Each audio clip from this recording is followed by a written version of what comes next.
David Lynch, I love him so much.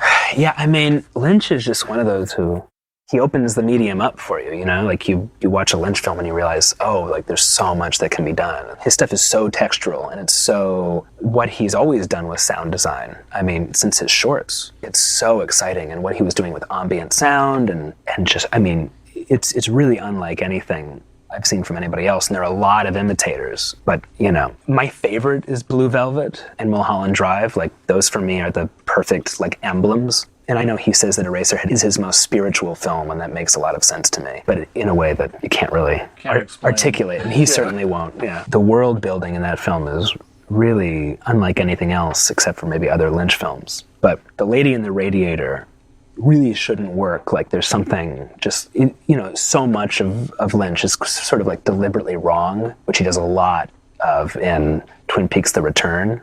And it's just wrong in the right way. And then, of course, the ending where he kills the baby and I guess he transcends, right? And then he's embraced by the lady in the radiator. I mean, every time I see that film, I'm shocked at that ending because it seems to rush at you and just knock the wind out of you. And I think one reason it works so well is because the rest of the film is so lethargic and so drawn out. And it's very musical and it's cutting and in its rhythm. It's just really extremely slow, but if you give yourself over to it, it's like totally enveloping. I mean, especially just the fact that he was able to bring industrial sensibility too, like that like factory feeling. You know, he talks so much about Philadelphia being his greatest influence, and like what he saw in Philadelphia, he clearly brought to Eraserhead in that like Dickensian world. The Elephant Man was, I guess, his first, you know, his first Hollywood movie, right?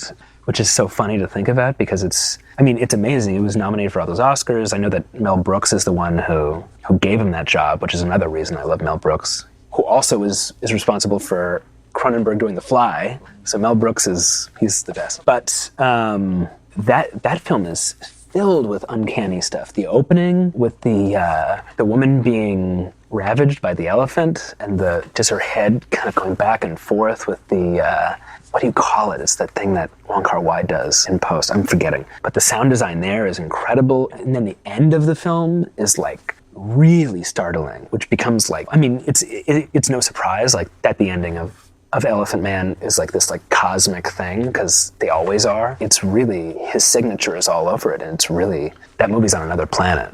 And Anthony Hopkins, who I guess he had a hard time with, which I'm not sure if that's something to say, but yeah, Elephant Man is just really wonderful. It's vivid and textural and like strange in the same way that all of his films are.